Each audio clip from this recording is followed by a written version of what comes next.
अस्सलाम वालेकुम स्टूडेंट्स। तो आज के इस लेसन में हम एक एग्ज़ाम्पल देखते हैं एक्रूअल्स की और प्री पेमेंट्स की। और एक्रूअल्स और प्री पेमेंट्स के हम जो भी रेलेवेंट हिसाब किताब हैं वो भी करते हैं और उसको समझने की कोशिश करते हैं थ्रू अ न्यूमेरिकल एग्जाम्पल। ठीक है जी। और उसके हम कोशिश करेंगे कि हम टी अकाउंट्स भी बनाएं। तो एक सिंपल सी एग्जाम्पल होगी आप लोगों की अंडरस्टैंडिंग के लिए।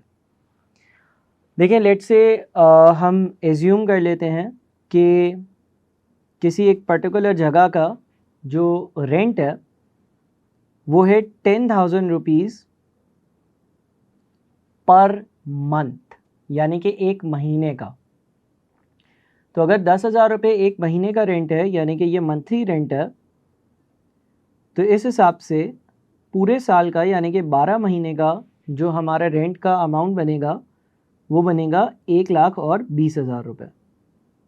1,20,000 रुपये ये पूरे साल का अमाउंट बनेगा, एनुअल। ठीक है जी। लेट से पहला साल है साल 2021 का साल, और साल 2021 के साल का 1,20,000 का रेंट था, और ये पूरा का पूरा रेंट जो है वो हमने पे कर दिया, और ये हमारे लिए एक एक्सपेंस था। तो जब हमने रेंट पे किया होगा तो हमने डबल एंट्री पास करी होगी, रेंट एक्सपेंस डेबिट 1,20,000, और बैंक से अगर हमने पेमेंट करी है तो बैंक से पैसे गए होंगे, बैंक अकाउंट क्रेडिट हुआ होगा, तो हमने बैंक अकाउंट क्रेडिट कर दिया होगा 1,20,000 रुपये से। तो ये जो मैंने एंट्री पास करी है ये रेंट के पेमेंट की एंट्री है, यानी कि जो अमाउंट हमने पे करा। 1,20,000 साल का रेंट बनता था और वही 1,20,000 का रेंट हमने पूरा का पूरा उसी साल में पे कर दिया। अब अगर लेट से सवाल मुझे ये बोलता है कि आप रेंट एक्सपेंस का अकाउंट बनाओ और उसमें रेलेवेंट क्लोजिंग एंट्रीज भी पास करो, यानी कि साल के एंड में क्या एडजस्टमेंट्स होंगी, स्टेटमेंट ऑफ फाइनेंशियल पोजीशन यानी कि बैलेंस शीट पर, और स्टेटमेंट ऑफ कॉम्प्रिहेंसिव इनकम यानी कि statement of profit and loss account में ये कैसे रिप्रेजेंट होगा। तो होगा कुछ इस तरह से कि अगर मैं रेंट एक्सपेंस का अकाउंट बनाता हूँ, लेट से ये मेरा रेंट एक्सपेंस का अकाउंट है, और रेंट एक्सपेंस का अकाउंट 1,20,000 से हो रहा है डेबिट, बैंक से पैसे जा रहे हैं, बैंक क्रेडिट हो रहा, ये एंट्री ही हमने यहाँ पर शो करी है। अब जब साल ख़त्म हो जाता है, जब साल ख़त्म होता है तो जितने भी एक्सपेंसेस होते हैं ना वो सारे के सारे प्रॉफिट एंड लॉस अकाउंट में रिकॉर्ड कर लिए जाते हैं। जिस तरह से ये रेंट जो है ये रेंट एक एक्सपेंस था, तो at the end of the year एक एंट्री पास होगी, profit and loss account debit 1,20,000, और रेंट एक्सपेंस का अकाउंट क्रेडिट 1,20,000। यानी कि जितना भी अमाउंट रेंट के एक्सपेंस के अकाउंट में है वो पूरा प्रॉफिट एंड लॉस अकाउंट में या स्टेटमेंट ऑफ कॉम्प्रिहेंसिव इनकम में जो है वो ट्रांसफ़र हो रहा होगा एज ए एक्सपेंस। तो यहाँ पर हम लिखेंगे P&L और 1,20,000 लिखेंगे, और इस अकाउंट में अब कोई कैरेट डाउन ब्रॉड डाउन कुछ भी नहीं होगा, कोई बैलेंसिंग फिगर नहीं होगा, क्योंकि इसकी दोनों साइड्स जो हैं वो एक दूसरे से बैलेंस कर रही हैं और क्लोज आउट हो रही हैं। ये जो आपने रेंट एक्सपेंस के अकाउंट को क्रेडिट किया है, दूसरी जगह पर आपका जो प्रॉफिट एंड लॉस अकाउंट होगा, जिसको हम स्टेटमेंट ऑफ कॉम्प्रिहेंसिव इनकम भी कहते हैं, उस अकाउंट में ये डेबिट साइड पर यहाँ पर एज अ रेंट एक्सपेंस आ रहा होगा। और प्रॉफिट एंड लॉस अकाउंट के दो फॉर्मेट्स होते हैं, एक वो टी अकाउंट में भी बनाया जाता है और एक जो है वो वर्टिकली बनाया जाता है। वर्टिकली जब बनाया जाता है तो सेल्स रेवेन्यू के नीचे कॉस्ट ऑफ गुड्स सोल्ड की वैल्यूज़ आती हैं। कॉस्ट ऑफ गुड्स सोल्ड सारे माइनस करने के बाद जो अमाउंट बच जाता है उसको हम ग्रॉस प्रॉफिट कहते हैं। ग्रॉस प्रॉफिट में से हम सारे के सारे ऑपरेटिंग एक्सपेंसेस माइनस करते हैं, और इन ऑपरेटिंग एक्सपेंसेस में यहाँ पर जब रेंट एक्सपेंस लिखेंगे तो 1,20,000 रुपये आ रहा होगा। प्रॉफिट एंड लॉस अकाउंट को डेबिट करने का मतलब ये है कि किसी एक्सपेंस को रिकॉर्ड करना। तो ये साल 2021 की कहानी होगी। 1,20,000 रुपये रेंट एक्सपेंस पे करा, और पूरे साल का रेंट एक्सपेंस बनता भी 1,20,000 रुपये था, और वो पूरा का पूरा प्रॉफिट एंड लॉस अकाउंट में चार्ज हो गया। अब हम साल 2022 पर आते हैं, यानी कि थोड़ा सा और आगे बढ़ते हैं और देखते हैं कि अगले साल क्या होगा। अच्छा देखिए, पहले साल मैंने एज्यूम किया कि जितना मेरा एक्सपेंस फॉर द ईयर यानी कि पूरे साल का एक्सपेंस था उतने ही अमाउंट की मैं पेमेंट कर रहा था। अब मैं इस अजम्पशन से चलता हूँ कि जितना मेरा एक्सपेंस था मैंने पे उससे ज़्यादा कर दिया, यानी कि लेट से 2022 वाले साल में मैंने 150,000 की पेमेंट करी। देखिए, मैं एज्यूम कर रहा हूँ कि रेंट एक्सपेंस सेम है, यानी कि 10,000 रुपये एक महीने का है तो 12 महीने का एक्सपेंस बनना चाहिए 1,20,000 रुपये, लेकिन मैंने 1.5 लाख रुपये पे कर दिए, ज़्यादा पेमेंट कर दी। अगर मैंने ज़्यादा पेमेंट कर दी तो एंट्री पास होगी रेंट एक्सपेंस का अकाउंट डेबिट 1,50,000, मैं एज्यूम कर रहा हूँ 1.5 लाख रुपये पे कर दिए, यानी कि 30,000 रुपये ज़्यादा पे कर दिए। हालांकि एक्सपेंस 1.5 लाख नहीं था, एक्सपेंस 1,20,000 ही था, मैंने 30,000 एक्स्ट्रा पे करे हुए हैं। तो होगा तो रेंट एक्सपेंस का अकाउंट डेबिट, और जो मेरा बैंक का अकाउंट होगा वो 1.5 लाख रुपये से क्रेडिट हो जाएगा। यानी कि मैंने अभी भी पेमेंट 150,000 की करी है, लिहाजा क्रेडिट बैंक से 150,000 होना चाहिए, बैंक से 150,000 गए, और रेंट एक्सपेंस का अकाउंट जो है वो 150,000 से डेबिट होना चाहिए। लेकिन पूरे साल का जो एक्सपेंस है, पूरे साल का जो एक्सपेंस है वो 1.5 लाख रुपए नहीं है, 10,000 रुपये के हिसाब से 12 महीनों का 1,20,000 रुपये है। तो जो दूसरी एंट्री जो कि प्रॉफिट एंड लॉस अकाउंट में जाएगी, यानी कि जितना रेंट का एक्सपेंस P&L में जाएगा, अकाउंटिंग में शर्त ये होती है कि हम एक्रूअल्स बेसिस पर अकाउंटिंग करते हैं, हम कैश बेसिस पर अकाउंटिंग नहीं करते हैं। और अगर हम एक्रूअल्स बेसिस पर अकाउंटिंग करते हैं और कैश बेसिस पर अकाउंटिंग नहीं करते हैं तो इसका मतलब ये है कि जितना पे करा वो मेरा एक्सपेंस नहीं होता, बल्कि जितना बनता है एक्सपेंस कैलकुलेशंस के बाद वो मैं अपने प्रॉफिट एंड लॉस अकाउंट में एज ए एक्सपेंस चार्ज करता हूँ। यहाँ पर हमने पेमेंट तो 15 महीनों की रेंट की करी है, 10,000 रुपये के हिसाब से 15 महीने के 1.5 लाख बनते हैं। अलबत्ता प्रॉफिट एंड लॉस अकाउंट में मैं 1.5 लाख रुपए नहीं बल्कि 10,000 रुपये के हिसाब से 12 महीने में पूरे साल के 1,20,000 जो बनते हैं वही लेकर जाऊंगा। तो प्रॉफिट एंड लॉस अकाउंट 1,20,000 से डेबिट होगा और रेंट एक्सपेंस का अकाउंट जो है वो 1,20,000 से क्रेडिट होगा। अब सर जो बच जाएगा 30,000 उसका क्या होगा? तो ज़रा हम रेंट एक्सपेंस का एक टी अकाउंट बनाते हैं। देखिए, इस दूसरे वाले केस में जब मैं रेंट एक्सपेंस का टी अकाउंट बनाऊंगा तो इस रेंट एक्सपेंस के टी अकाउंट में आपके पास पहली एंट्री की वजह से रेंट एक्सपेंस का अकाउंट डेबिट हुआ है और बैंक का अकाउंट क्रेडिट हुआ है। तो यहाँ पर आपके पास लिखा हुआ आएगा बैंक और अमाउंट लिखा हुआ आ रहा होगा 1,50,000। इसमें से 1,20,000 प्रॉफिट एंड लॉस अकाउंट में जा रहा होगा, तो यहाँ पर प्रॉफिट एंड लॉस अकाउंट लिखा हुआ आएगा, साथ में अमाउंट लिखा हुआ आएगा 1,20,000। और जब मैं इसको क्लोज करूँगा तो 1.5 lakh higher total double lines में लिखा जाता है, 1.5 lakh higher total double lines में लिखा जाता है। उसमें से कम वाला टोटल यानी कि 1,20,000 माइनस होगा तो बच जाएगा 30,000। ये 30,000 कहलाएगा मेरा बैलेंस कैरीड डाउन, और अगली बार के लिए ये कहलाएगा बैलेंस ब्रॉट डाउन 30,000। ठीक है, तो मेरा जो बैलेंस ब्रॉट डाउन होगा वो 30,000 होगा। अब इसका मतलब क्या है?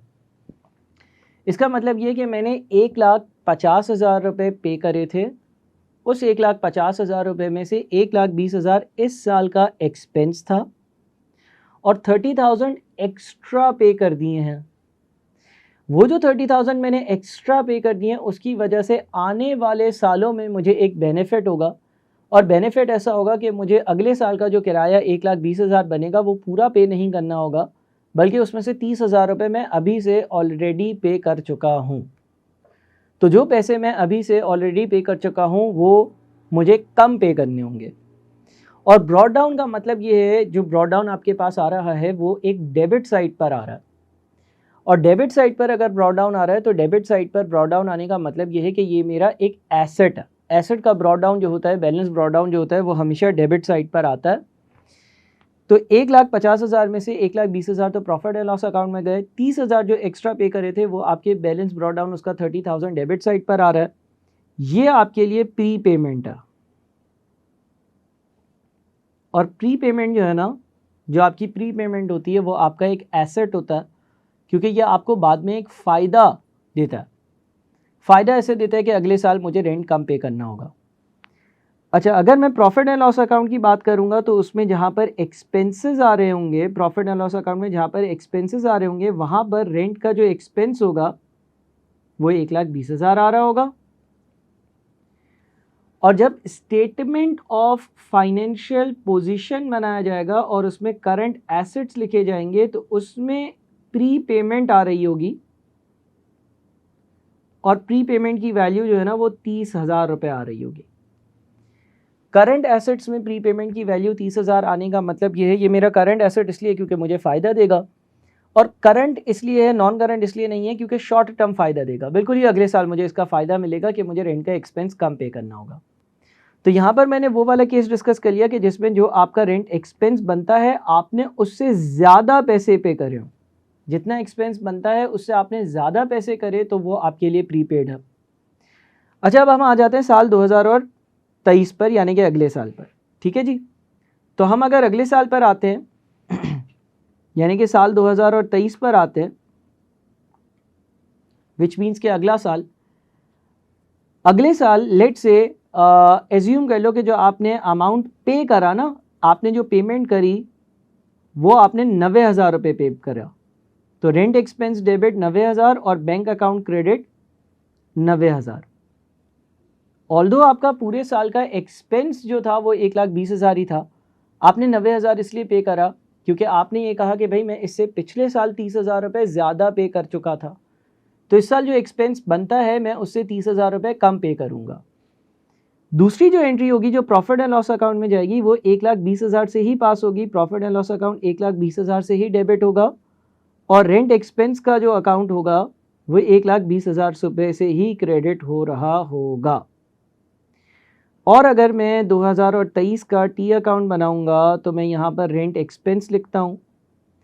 अब मज़े की बात यह है कि इस अकाउंट में एक ब्रॉड डाउन आ रहा होगा, बैलेंस ब्रॉड डाउन आ रहा होगा या ओपनिंग बैलेंस आ रहा होगा, और वो बैलेंस ब्रॉड डाउन या ओपनिंग बैलेंस जो है वो 30,000 है। ये ओपनिंग बैलेंस जो आ रहा है 30,000 का, ये क्यों आ रहा है? ये ओपनिंग बैलेंस 30,000 का इसलिए आ रहा है क्योंकि ये पिछले साल से आ रहा है और पिछले साल आपने 30,000 एक्स्ट्रा पे करे हुए थे। ऊपर वाली अगर एंट्रीज पास करें तो बैंक से इस साल 90,000 पे करे और ये पूरे के पूरे कहाँ चले गए? ये पूरे के पूरे प्रॉफिट एंड लॉस अकाउंट में 1,20,000 रुपये चले गए। तो इस तरह से आपका जो रेंट एक्सपेंस का टी अकाउंट है वो 1,20,000 रुपये पर टैली हो जाएगा, क्लोज हो जाएगा, बंद हो जाएगा। इसका कोई कैरिड डाउन ब्रॉड डाउन नहीं होगा क्योंकि जितना अमाउंट आपने कम पे करा था इस साल जो कम पे करा वो पिछले साल आप पे कर चुके थे, पूरा का पूरा एक्सपेंस में चला गया। Again profit and loss account में एक्सपेंस जो नज़र आ रहा होगा वो 1,20,000 नज़र आ रहा होगा। चलिए इसी तरह से साल 2023 की बात करते हैं, और 24 की बात करते हैं, और अब हम ये कह लेते हैं कि लेट से पूरे साल का रेंट एक्सपेंस 1,20,000 बन रहा था, लेकिन मैंने लाख रुपए ही पे करे, 20,000 रुपये कम पे करे, तो मेरी डबल एंट्री पास होगी, रेंट एक्सपेंस डेबिट 1,00,000 रुपये और बैंक अकाउंट क्रेडिट 1,00,000 रुपये। ठीक है, प्रॉफिट एंड लॉस अकाउंट में अगर आपने कम अमाउंट पे किया है तो प्रॉफिट एंड लॉस अकाउंट में तो 1,20,000 ही जाएगा। जब आपका प्रॉफिट कैलकुलेट होता है तो वो एक्रूअल्स बेसिस पर कैलकुलेट होता है, वो कैश बेसिस पर कैलकुलेट नहीं होता। तो जब हम अपना प्रॉफिट एंड लॉस अकाउंट बनाएंगे तो उसमें तो हम 1,20,000 से ही प्रॉफिट एंड लॉस अकाउंट को डेबिट करेंगे और रेंट एक्सपेंस का जो अकाउंट होगा उसको 1,20,000 रुपये से क्रेडिट करेंगे। अब इस केस में अगर मैं अपना टी अकाउंट बनाता हूँ तो मेरा जो रेंट एक्सपेंस का टी अकाउंट होगा वो कैसा नज़र आएगा? सबसे पहले तो यहाँ पर बैंक आ रहा होगा 1,00,000 रुपये, लेकिन प्रॉफिट एंड लॉस अकाउंट यहाँ पर आ रहा होगा जो वो आ रहा होगा 1,20,000 रुपये पर।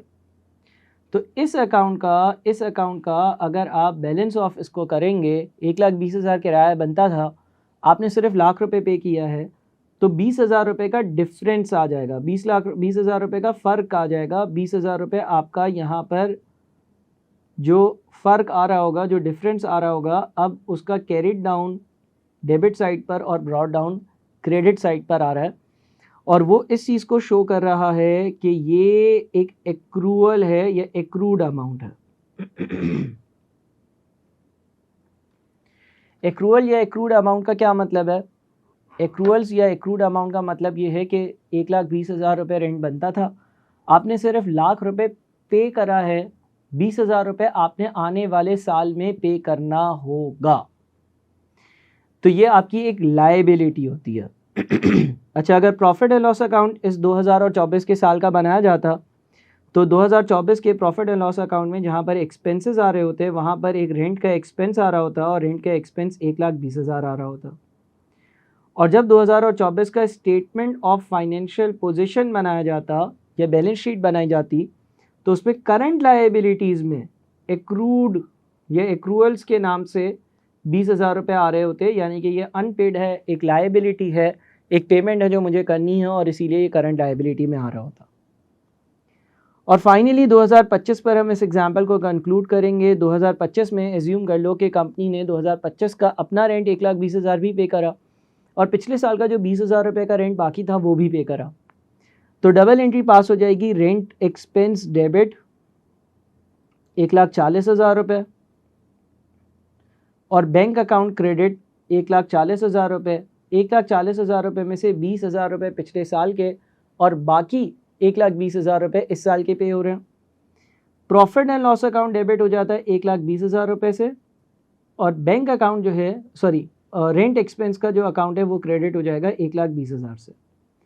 अगर मैं 2025 का रेंट एक्सपेंस का अकाउंट बनाऊं तो रेंट एक्सपेंस का जो अकाउंट बनेगा उसका पहले तो एक ब्रॉड डाउन होगा 20,000 का, जो कि ओपनिंग लायबिलिटी है, अनपेड अमाउंट है जो मुझे पे करना है। फिर मैंने जब 1,40,000 रुपये पे करे तो यहाँ पर बैंक आ रहा होगा 1,40,000 रुपये और प्रॉफिट एंड लॉस अकाउंट यहाँ पर आ रहा होगा 1,20,000 रुपये और ये अकाउंट जो है वो बैलेंस हो जाएगा। अगर आप दोनों साइड्स देखेंगे तो 1,40 पर और इसका कोई कैरी डाउन ड्रॉ डाउन कुछ भी नहीं होगा।